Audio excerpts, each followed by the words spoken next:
नमस्कार दर्शक बंधु शुभ संध्या आम नहीं आसु देश विदेश राज्य 20टी गुरुत्वपूर्ण खबर खबर टी भल लगे वीडियो को लाइक करने सहित चैनल न थे सब्सक्राइब करी आपण जिलार ना लिखिदेवे जहाँफल प्रत्येक दिन आपण जिलार खबर किसी ना कि अपडेट पाइपर तेज कौन रही आज संध्यार खबर चलता नजर पकईबा। प्रसिद्ध रथयात्रा सुनाबेश दर्शन एथर 15 लाख ऊर्ध्व भक्त आसते तेरे प्रबल अति प्रबल ए वर्ष भिड़ देखा मिलता जहाँफल 70 रु अधिक लोक आहत हो चिकित्सित होती जड़े भक्तर मृत्यु घटी जगतसिंहपुर जिलार बासिंदा बोली जमापड़ी राधा वल्लभ मठ परिसर सुनाबेश दर्शन करुवा बेले श्रीमंदिर सिंहद्वार निकट में एक मांकड़ द्वारा विचलित हो पड़ते फल मुंडे गभीर आघात लगी प्रथम पुरी जिला मुख्य चिकित्सालय निया गुरुतर अवस्था एससीबी मेडिकल को स्थानांतरित कर मृत्यु होता भुवनेश्वर कैपिटल हॉस्पिटल डाक्तर माने मृत घोषणा करते व्यतीत पुरी में विभिन्न दुर्घटना 70 रु अधिक जन आहत होती जिला मुख्य चिकित्सालय भर्ती ग्राहकों खुशी खबर एथर 6टी बैंक देइछंती ग्राहक को बड़ उपहार तेरे कहुच्छी मिनिमम बालांस आपण आगुरी रखु नी आपन को जोरीमाना देवाई पड़ूला आपण को देवाई पड़ो ना यही 6टी बैंक कले घोषणा जहाँफल माने आपण जेती टंका रखिबे आपण सेविंग करें आपण को आउ मिनिमम बालांस रखा आवश्यकता रहिबो नाही फल एवं जुलाई 1 तारिख यह लागू होती तेरे क्यों बैंक लागू होती चलो जाना Punjab national bank Canada bank bank of Baroda central bank of India Indian bank state bank of India यही बैंक गुड़िक लागू करते क्यों मानक विशेषता आपण मैंने जानतु यही निष्पत्ति द्वारा महिला खटिकिया दैनिक मजूरी कृषक ग्रामांचल लोक मैंने रोथे जो मैंने नियमित मिनिमम बालांस रखार असुविधा अनुभव कर नियम लागू है आज जुक्त 3 वेटिंग लिस्ट स्पॉट नाम लेखा आवेदन आरंभ हो जो छात्र छात्री नाम लेखार वंचित होती से राउंड रे सुजोग पाई सेल्फ फाइनेंस एवं संस्कृत कॉलेज पिला आवेदन करेंगे तेरे गुरुवार 10 तारिख राति 11:45 जाए आवेदन कर अति कम गोटे कॉलेज कि अधिक कॉलेज चयन कर 12 तारिख अपराह 2टार waiting list merit list college इ स्पेस प्रकाश पाइब।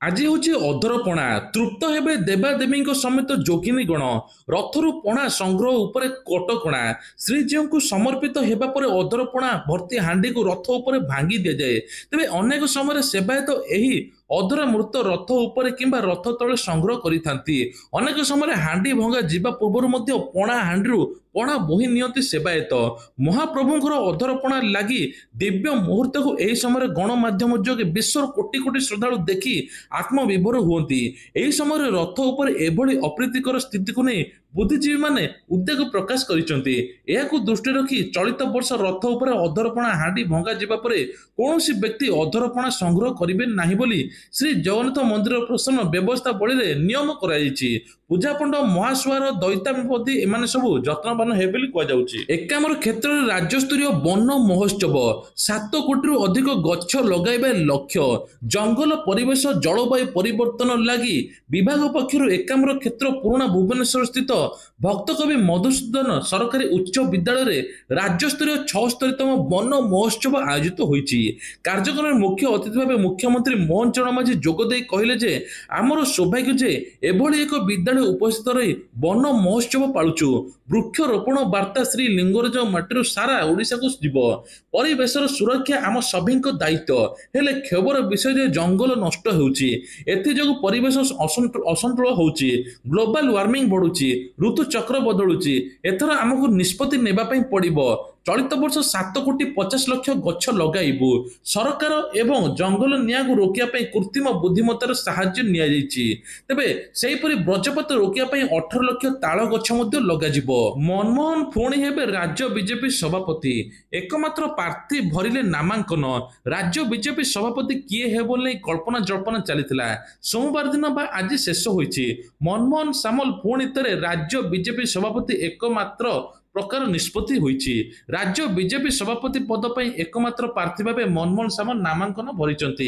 केंद्र निर्वाचन अधिकारी तरफ ओडिशा पर्यवेक्षक सांसद संजय जसवाल मुख्यमंत्री मोहन माझी उपस्थित नामांकन भरी आसंता ଆସନ୍ତା କାଲି ଦିନ 11ଟା ସୁଦ୍ଧା ଆନୁଷ୍ଠାନିକ ଘୋଷଣା ହୋଇପାରେ ଯେ କିଏ ସଭାପତି ରହିଲେ।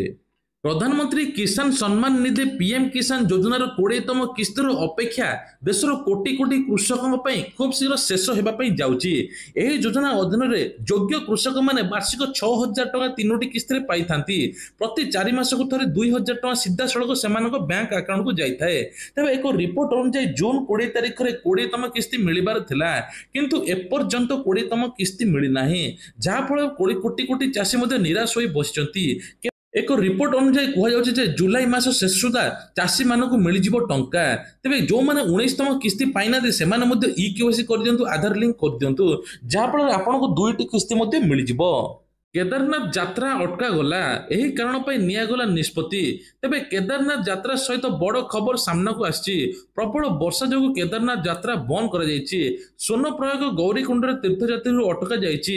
ପାଣିପାଗ ବିଭାଗ ରୁଦ୍ରପ୍ରୟାଗ ଏବଂ ଚାମୋଲି ଜିଲ୍ଲା ପ୍ରବଳ ବର୍ଷା ହେବାର ସତର୍କତା ଜାରି କରାଯାଇଛି। ଯେଉଁମାନେ ପ୍ରବଳ ବର୍ଷାରେ ଆସୁଛନ୍ତି ତୁରନ୍ତ ଆସନ୍ତୁ ନାହିଁ ବୋଲି କୁହାଯାଉଛି। ତେବେ ଏନେକି ଭୂସ୍ଖଳନ ହେଉଛି, ବିଭିନ୍ନ ପ୍ରକାର ମଧ୍ୟ ମାଟି ଅତଡ଼ା ଖସୁଛି, ଯାହାଫଳରେ ଲୋକଙ୍କ ଜୀବନ ଉପରେ ମଧ୍ୟ ବିପଦ ପଡୁଛି। ତେବେ ସୋନପ୍ରୟାଗରେ ଭୂସ୍ଖଳନ ହୋଇଥିଲା, ଯେଉଁଥିରେ କେଦାରନାଥରୁ ଫେରୁଥିବା 40 ଜଣ ଶ୍ରଦ୍ଧାଳୁ ମଧ୍ୟ ଫସି ଯାଇଥିଲେ। ତଥାପି ରାଜ୍ୟରେ ଲୋକମାନେ ଆସୁଛନ୍ତି ଭଗବାନଙ୍କୁ ଦର୍ଶନ କରିବା ପାଇଁ। ଏନେଇ ସରକାର ସ୍ତରରୁ ମଧ୍ୟ କୁହାଯାଇଛି ପ୍ରବଳ ବର୍ଷା ଯୋଗୁଁ ଏଥର ବିଭିନ୍ନ ପ୍ରକାର ବିଦ୍ୟୁତ ଯୋଗାଣ ବାଧାପ୍ରାପ୍ତ ହେବା ସହିତ ଲୋକମାନଙ୍କ ସେହି ଅଞ୍ଚଳରେ ମଧ୍ୟ ଫସି ରହିଛନ୍ତି। କେନ୍ଦ୍ରୀୟ ସଡ଼କ ପରିବହନ ରାଜମାର୍ଗ ମନ୍ତ୍ରୀ ନୀତିନ ଗଡ଼କରୀ ନେତୃତ୍ୱରେ ଭାରତ ସରକାର 2 ଚକିଆ ଓ 3 ଚକିଆ ଯାନ ପାଇଁ ନୂତନ ଟ୍ରାଫିକ ନିୟମ ଜାରି କରିଛନ୍ତି। ତେବେ ଟ୍ରାଫିକ ନିୟମଟି କ'ଣ ଆପଣମାନେ ଜାଣିନିଅନ୍ତୁ। 2025 ଲାଗୁ ହୋଇଥିବା ଏହି ନିୟମ ଗୁଡ଼ିକ ସଡ଼କ ସୁରକ୍ଷା ବଢ଼ାଇବା ଏବଂ ଦୁର୍ଘଟଣାକୁ ହ୍ରାସ କରିବା ଲକ୍ଷ୍ୟରେ ପ୍ରଣୟନ କରାଯାଇଛି। ମୋଟର ଯାନ ଆଇନ 2019 ସଂଶୋଧନ ଅନୁଯାୟୀ ଏହି ନିୟମ ଉଲ୍ଲଂଘନ କଲେ ବାଇକ୍ ଅଟୋ ଚାଳକକୁ ଭାରି ଚାଲାଣ ଦେବା ପାଇଁ ପଡ଼ିବ। ନୂଆ ନିୟମ ଅଛି, ଯେଉଁମାନେ କୁହାଯାଉଛି ଯେ ଟ୍ରାଫିକ ନିୟମ ଉଲ୍ଲଂଘନ କରିବେ ବା 3 ଜଣ ସଫର ବା ବସିକି ଯାଉଥିବେ ତାଙ୍କୁ 1,000 ଟଙ୍କା ଫାଇନ ପଡ଼ିବ। ତା ସହିତ ଯେଉଁମାନେ ବୀମା କରୁନଥିବେ ସେ ଅଟୋ ହଉ ବା ବାଇକ୍ ହଉ ତାଙ୍କୁ 2,000 ଟଙ୍କା ଜରିମାନା ଦେବା ପାଇଁ ପଡ଼ିବ। ଦ୍ୱିତୀୟ ଥର ଉଲ୍ଲଂଘନ କଲେ 4,000 ଟଙ୍କା ଦେବା ପାଇଁ ପଡ଼ିବ। 3 ମାସ ଜେଲ ଦଣ୍ଡ, ସମାଜ ସେବାରେ ଦଣ୍ଡ ମଧ୍ୟ ହୋଇପାରେ। ତେବେ ତା ସହିତ ମଧ୍ୟ ପ୍ରଦୂଷଣ ସାର୍ଟିଫିକେଟ ବା ପଲ୍ୟୁସନ ସାର୍ଟିଫିକେଟ ନଥିବ 10,000 ଟଙ୍କା ଫାଇନ, 6 ମାସ ଜେଲ ଦଣ୍ଡ ମଧ୍ୟ ରହିଛି। ବେପରୁଆ ଗାଡ଼ି ଡ୍ରାଇଭିଂ କଲେ 5,000 ଟଙ୍କା ଜରିମାନା ଦେବା ପାଇଁ ପଡ଼ିବ। ଅତ୍ୟଧିକ ଗତି ଗାଡ଼ି ଚଲାଉଥିଲେ 1,000ରୁ 2,000 ଟଙ୍କା ପଡ଼ିବ। ଜରୁରୀ ଯାନକୁ ପଥ ନଦେବା ବୋଲି ଆମ୍ବୁଲାନ୍ସ ଅଗ୍ନିସେବାକୁ ଯଦି ନଦେବେ 10,000 ଟଙ୍କା ଫାଇନ ପଡ଼ିବ। ମଦ୍ୟପାନ କରି ଗାଡ଼ି ଚଲାଉଥିଲେ 10,000 ଟଙ୍କା ଫାଇନ, 6 ମାସ ଜେଲ। ପୁନରାବୃତ୍ତି କଲେ 15,000 ଟଙ୍କା ଫାଇନ, 2 ବର୍ଷ ଜେଲ ମଧ୍ୟ ପଡ଼ିବ।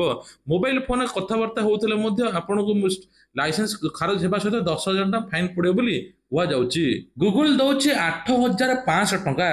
ଯେଉଁମାନେ ଗୁଗୁଲ ପିକ୍ସେଲ 6 କିଣିଛନ୍ତି ମୋବାଇଲ, ତାଙ୍କର ବ୍ୟାଟେରୀ ଓ ହିଟିଂ ସମସ୍ୟା ଯଦି ଆସୁଛି, ଗୁଗୁଲ ବ୍ୟାଟେରୀ ପରଫର୍ମାନ୍ସ ପ୍ରୋଗ୍ରାମ ଗୋଟିଏ ଆରମ୍ଭ କରିଛି, ଯାହାଫଳରେ ବିନା ମୂଲ୍ୟରେ ଆପଣମାନେ ବ୍ୟାଟେରୀ ବଦଳାଇ ପାରିବେ। ନଚେତ 8,500 ନଗଦ ବା 12,800 ଗୁଗୁଲ ଷ୍ଟୋରରୁ କ୍ରେଡିଟ୍ ମଧ୍ୟ ନେଇପାରିବେ। ଗତ ବର୍ଷ ପରେ ପୁଣି ଏବେ ମୋବାଇଲ ରିଚାର୍ଜ 12% ମହଙ୍ଗା ହେବ। ମେ 2025 ମାସରେ 74 ଲକ୍ଷ ନୂଆ ଗ୍ରାହକ ଯୋଡ଼ି ହୋଇଥିଲେ। ଏହି ମୂଲ୍ୟ ବୃଦ୍ଧି ସିଧାସଳଖ ବଡ଼ ଫ୍ୟାକ୍ ଏବଂ ବାର୍ଷିକ ରିଚାର୍ଜ କରୁଥିବା ଗ୍ରାହକଙ୍କୁ ପ୍ରଭାବିତ କରିବ। ଏୟାରଟେଲ ଜିଓ ରିଚାର୍ଜ ପ୍ଲାନ ବୃଦ୍ଧି କରିବାର ଆଗ୍ରହୀ। ତେବେ କୁହାଯାଉଛି ଯେ ଭୋଡାଫୋନ ଆହୁରି ରିଚାର୍ଜ ପରିମାଣ କମିବ, କିନ୍ତୁ ତାର ଗ୍ରାହକ ସଂଖ୍ୟା ମଧ୍ୟ କମୁଛି। ଏପଟେ ରିଚାର୍ଜ ଖର୍ଚ୍ଚ ବଢିବ। ଗ୍ରାହକମାନେ ଅସନ୍ତୋଷ ସୃଷ୍ଟି କରିଛନ୍ତି, ଏକାଧିକ ସିମ୍ ବ୍ୟବହାର କରୁଛନ୍ତି, ଆଉ ଯାହାଫଳରେ ଜିଓ ଏବଂ ଏୟାରଟେଲ ଏକା ସାଙ୍ଗରେ ରିଚାର୍ଜ 12% ପ୍ଲାନ ବଢିବ ବୋଲି କିଛି ରିପୋର୍ଟରୁ ଜଣାପଡୁଛି। ଉଚ୍ଚଶିକ୍ଷାକୁ ଗୁରୁତ୍ୱ ଦେଇଛନ୍ତି ରାଜ୍ୟ ସରକାର। ଏହାକୁ ସୁଦୃଢ଼ କରିବା ପାଇଁ ବିଭିନ୍ନ ପଦକ୍ଷେପ ମଧ୍ୟ ନିଆଯିବ। ଉଚ୍ଚ ଶିକ୍ଷାନୁଷ୍ଠାନ ଗୁଡ଼ିକରେ ମାନବ ସମ୍ବଳ ବୃଦ୍ଧି ପାଇବ। ଏଥିପାଇଁ ଯୋଜନା ପ୍ରସ୍ତୁତ କରୁଛନ୍ତି ରାଜ୍ୟ ସରକାର। କଲେଜ ବିଶ୍ୱବିଦ୍ୟାଳୟରେ ପାଠପଢ଼ା ଗୁଣାତ୍ମକ ସୁନିଶ୍ଚିତ କରିବା ଲାଗି ରାଜ୍ୟରେ ନିଯୁକ୍ତି ପ୍ରକ୍ରିୟା ବଢ଼ାଯିବ। ଶିକ୍ଷକ ଛାତ୍ର ଅନୁପାତ ସବୁ ଠିକ ସମୟରେ ହେବ। ଏଥିପାଇଁ ଅତିରିକ୍ତ 16,000 ଶିକ୍ଷକ ନିଯୁକ୍ତି ଦିଆଯିବ ବୋଲି ମନ୍ତ୍ରୀ କହିଛନ୍ତି। ଗଞ୍ଜାମ ଜିଲ୍ଲାରେ ବ୍ୟାପିଲା ଝାଡ଼ା ବାନ୍ତି, 10 ଜଣ ଏକା ସାଙ୍ଗରେ ଆକ୍ରାନ୍ତ। ଟୋଟାଲ 20ରୁ ଅଧିକ ଆକ୍ରାନ୍ତ ହେବା ଫଳରେ ଆଜି ପୁଣି ଆଉ ଜଣଙ୍କର ମଧ୍ୟ ମୃତ୍ୟୁ ହୋଇଛି। କୁହାଯାଉଛି ଯେ ଦୂଷିତ ପାଣି ଯୋଗୁଁ ରୋଗ ବ୍ୟାପିବାର ମୁଖ୍ୟ କାରଣ। ସ୍ଥାନୀୟ ସ୍ୱାସ୍ଥ୍ୟ ବିଭାଗ ପକ୍ଷରୁ ପାଣିର ନମୁନା ସଂଗ୍ରହ କରାଯାଇ ପରୀକ୍ଷା ଲ୍ୟାବକୁ ମଧ୍ୟ ପଠାଯାଇଛି। ଯାଜପୁରରେ ଯେଉଁଭଳି ବ୍ୟାପକ ପରିସ୍ଥିତି ହୋଇଥିଲା ସେଭଳି କେମିତି ନହେବ ସେ ନେଇକି ମଧ୍ୟ ବ୍ୟବସ୍ଥା କରାଯାଉଛି। ପୁରୁଣା ପୋଷାକ ଦିଅ ନୂଆ ନିଅ ରିଲାଏନ୍ସ ଅମ୍ବାନୀ ବଡ଼ ଘୋଷଣା କରିଛନ୍ତି। ତେବେ କୁହାଯାଉଛି ଫ୍ୟାସନ ଫ୍ୟାକ୍ଟ୍ରି ଏକ୍ସଚେଞ୍ଜ ଫେଷ୍ଟିଭାଲ ଆରମ୍ଭ ହୋଇଯିବ। ଜୁଲାଇ 20ରୁ ଏହା ଆରମ୍ଭ ହେବା ପାଇଁ ଯାଉଛି। ଶ୍ରାବଣ ମାସ ଆସୁଥିବା ପର୍ବପର୍ବାଣୀକୁ ଦୃଷ୍ଟିରେ ରଖି ଏଭଳି ଲୋକ ଉତ୍ସବର ମଜା ନେଇପାରିବେ, କମ୍ ମୂଲ୍ୟରେ ପୋଷାକ ମଧ୍ୟ ନେଇପାରିବେ ବୋଲି କୁହାଯାଉଛି। ତେବେ କୁହାଯାଉଛି ଯେ ପୁରୁଣା ପୋଷାକ ଦେଇ ଆପଣମାନେ ନୂଆ ପୋଷାକ ନେଇପାରିବେ। ବିଭିନ୍ନ ପ୍ରକାର ବ୍ରାଣ୍ଡେଡ ପୋଷାକ ମଧ୍ୟ ନେଇପାରିବେ ସମସ୍ତ ରିଲାଏନ୍ସ ଷ୍ଟୋରରୁ। ଶବ ଦାହ ପୂର୍ବରୁ ଉଠିଗଲେ ବୃଦ୍ଧା ଏଭଳି ଏକ ଘଟଣା ଯାହା ଆପଣଙ୍କୁ ଆଶ୍ଚର୍ଯ୍ୟ କରିଦେବ। ଚିକିତ୍ସା ବିଜ୍ଞାନ ସାଧାରଣ ଲୋକଙ୍କୁ ଆଶ୍ଚର୍ଯ୍ୟ କରିଦେଇଛି। ତେବେ ଏଠାରେ ଜଣେ 90 ବର୍ଷୀୟ ମହିଳା ମାୟା ଦେବୀଙ୍କୁ ତାଙ୍କ ପରିବାର ମୃତ ବୋଲି ଘୋଷଣା କରି ଶେଷ କୃତ୍ୟ ପାଇଁ ନେଇଥିଲେ। ତେବେ ଗଙ୍ଗା ଜଳ ଛିଞ୍ଚିବା ମାତ୍ରେ ହଠାତ୍ ଆଖି ଖୋଲି ନିଶ୍ୱାସ ନେଇଥିଲେ। ଚମତ୍କାର ବଞ୍ଚିବାର ମଧ୍ୟ ଘଟଣା ସମସ୍ତଙ୍କୁ ଆଶ୍ଚର୍ଯ୍ୟ କରିଦେଇଥିଲା। କିଛି ଲୋକ ତ ପାଖ ମାଡ଼ି ନଥିଲେ, ହଠାତ୍ ଡରି ଯାଇଥିଲେ। ତାପରେ ଶ୍ମଶାନରୁ ସିଧା ଆସିକି ଘରକୁ ଆଣିଥିଲେ। ହଠାତ୍ ସେ ପୁଣି ବି ଏବେ କଥାବାର୍ତ୍ତା ସବୁ ଚଲାବୁଲା ମଧ୍ୟ କରୁଛନ୍ତି। ତେବେ କୁହାଯାଉଛି ଯେ ହଠାତ୍ ଏଭଳି ଆଶ୍ଚର୍ଯ୍ୟ ସମସ୍ତଙ୍କୁ କରିଦେଇଛି। ଡାକ୍ତରମାନେ ମଧ୍ୟ ଚକିତ ହୋଇଯାଇଛନ୍ତି। ଏହା କୌଣସି ଚମତ୍କାରଠୁ କମ୍ ନୁହେଁ ବୋଲି କୁହାଯାଉଛି। ସମୁଦ୍ର ରାଜା ହେବାକୁ ପ୍ରସ୍ତୁତ ହେଉଛି ଭାରତ। 1.30 ଲକ୍ଷ କୋଟିର ପ୍ଲାନ୍, କିଣା ହେବ 200 ଜାହାଜ। ତେବେ କୁହାଯାଉଛି ଯେ ସମସ୍ତେ ଜାଣିଛନ୍ତି ଭାରତ ଦୁନିଆର ସବୁଠୁ ବଡ଼ ଆମଦାନୀ ଦେଶ।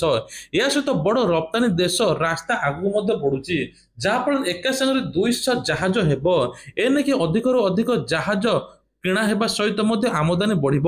200ରୁ ଅଧିକ ନୂଆ ଜାହାଜ କିଣିବାକୁ ପ୍ଲାନ୍ କରାଯାଉଛି। ଭୁବନେଶ୍ୱରରେ ଖୋଲିଲା ଓଡ଼ିଶା ଜିଆଇ ମାନ୍ୟତା ପ୍ରାପ୍ତ ଜିନିଷର ବିକ୍ରୟ କେନ୍ଦ୍ର।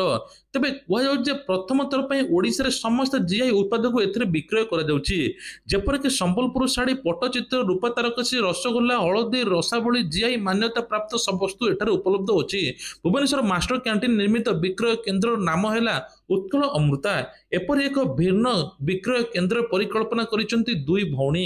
ଉଦ୍ୟୋଗପତିମାନଙ୍କ ପାଇଁ ବଡ଼ ଖୁସି ଖବର, କେନ୍ଦ୍ର ସରକାର ବଡ଼ ଘୋଷଣା କରିଛନ୍ତି।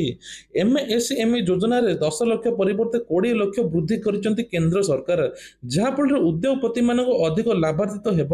ତା ସହିତ ସରକାର କହିଛନ୍ତି ଯେ ଯୁବକମାନଙ୍କ ପାଇଁ ଏଥର 3 କୋଟି ଚାକିରି ମଧ୍ୟ ମିଳିବ। ଯାହାଫଳରେ ଏଥର ଯୁବକ ଆଉ ବାହାରକୁ ଯିବେ ନାହିଁ ଖଟିବା ପାଇଁ। ସୁଭଦ୍ରା ଟଙ୍କାକୁ ନେଇ ବଡ଼ ଖବର, ସୁଭଦ୍ରା ଟଙ୍କା ଅଗଷ୍ଟ 9 ତାରିଖରେ ମିଳିବା ପାଇଁ ଯାଉଛି। ଆଉ ମାତ୍ର ମାସେ ରହିଲା। ଏଥିରେ ଉପକୃତ ହେବେ କୋଟିରୁ ଅଧିକ ଲୋକ। ଯେଉଁମାନେ ପ୍ରଥମ ଦ୍ୱିତୀୟ କିସ୍ତି ପାଇନାହାନ୍ତି ସେମାନେ 3ଟି କିସ୍ତି ପାଇବେ 15,000 ଟଙ୍କା। ଯେଉଁମାନେ ଏପର୍ଯ୍ୟନ୍ତ ଦ୍ୱିତୀୟ କିସ୍ତି ମଧ୍ୟ ପାଇନାହାନ୍ତି, ପ୍ରଥମ କିସ୍ତି ପାଇଛନ୍ତି, ତାଙ୍କୁ ମଧ୍ୟ ସର୍ଭେ କରାଯିବ। କିଛି ଅଯୋଗ୍ୟ ହିତାଧିକାରୀ ସୁଭଦ୍ରା ଟଙ୍କା ହାତେଇଥିଲେ ତାଙ୍କ ନାଁ ବାଦ୍ ଦିଆଯିବ। ବିଶ୍ୱ ସ୍ୱାସ୍ଥ୍ୟ ସଂଗଠନ ବା WHO ବଡ଼ ଘୋଷଣା କରିପାରେ। ମଦ, ତମାଖୁ, କୋଲ୍ଡଡ୍ରିଙ୍କ୍ସ, ମିଠା ଜିନିଷ ଉପରେ ଟ୍ୟାକ୍ସ ବଢ଼ାଯିବ। ଯାହାଫଳରେ 50% ଯାଏଁ ବୃଦ୍ଧି ପାଇପାରେ ବୋଲି କୁହାଯାଉଛି। ତେବେ ଏନେକି ମୂଲ୍ୟ ବଢ଼ିବାରୁ ଲୋକମାନେ ଏହି ସାମଗ୍ରୀ କମ୍ କିଣିବେ। ଦେଶର ସ୍ୱାସ୍ଥ୍ୟ ଖର୍ଚ୍ଚ କମ୍ କମିବ ବୋଲି କୁହାଯାଉଛି। ଆଧାର କାର୍ଡକୁ ନେଇକି ନୂଆ ଅପଡେଟ୍। ତେବେ 2025-26 ପାଇଁ ନୂଆ ତାଲିକା ଘୋଷିତ। ଆଧାର କାର୍ଡକୁ ଆପଣଙ୍କୁ ପ୍ରତି ବର୍ଷ 10 ବର୍ଷକୁ ଥରେ ଅପଡେଟ୍ କରିବା ପାଇଁ ପଡ଼ିବ। ନିଜର ଫିଙ୍ଗରପ୍ରିଣ୍ଟ ଫଟୋ ମଧ୍ୟ ଅପଡେଟ୍ କରିବାକୁ ପଡ଼ିବ ବୋଲି କୁହାଯାଉଛି। ସରକାର କିଛି ସରରେ ମଧ୍ୟ ପୂର୍ବ ମାସରେ ଘୋଷଣା କରିଥିଲେ ଯେ ବ୍ୟାଙ୍କ ଗୁଡ଼ିକରେ ଆପଣ ମାଗଣା ଅପଡେଟ୍ କରିପାରିବେ। ଏଥର ଆପଣମାନେ ଜନସେବା କେନ୍ଦ୍ର ବା ଯେକୌଣସି ଜାଗାକୁ ଯାଇ ଅପଡେଟ୍ କରାଇ ନିଅନ୍ତୁ ବୋଲି କୁହାଯାଉଛି। ପ୍ୟାନ କାର୍ଡ ମଧ୍ୟ ଏବେ ନୂଆ କରିବା ପାଇଁ ହେଲେ ଆଧାର କାର୍ଡ ଲିଙ୍କ ଆବଶ୍ୟକ। ପ୍ୟାନ କାର୍ଡ ସହିତ ଆଧାର କାର୍ଡ ଲିଙ୍କ ନ କଲେ ଏଥର 10,000 ଟଙ୍କା ଜୋରିମାନା। ଡିସେମ୍ବର 31 ଯାଏଁ ଏ ନେଇକି ସରକାର ତାରିଖ ଧାର୍ଯ୍ୟ କରିଛନ୍ତି। ତା ପୂର୍ବରୁ ଆପଣମାନେ କରାଇ ନିଅନ୍ତୁ। ତେବେ ଇଏ ଥିଲା ଆଜିର କିଛିଟା ଦେଶ ବିଦେଶ ରାଜ୍ୟର ଗୁରୁତ୍ୱପୂର୍ଣ୍ଣ ଖବର। ଖବରଟି ଭଲ ଲାଗିଥିଲେ ଭିଡ଼ିଓକୁ ଲାଇକ୍ କରିବା ସହିତ ଚ୍ୟାନେଲ ନୂଆ ଥିଲେ ସବସ୍କ୍ରାଇବ କରିଦେବେ। ଜୟ ଜଗନ୍ନାଥ।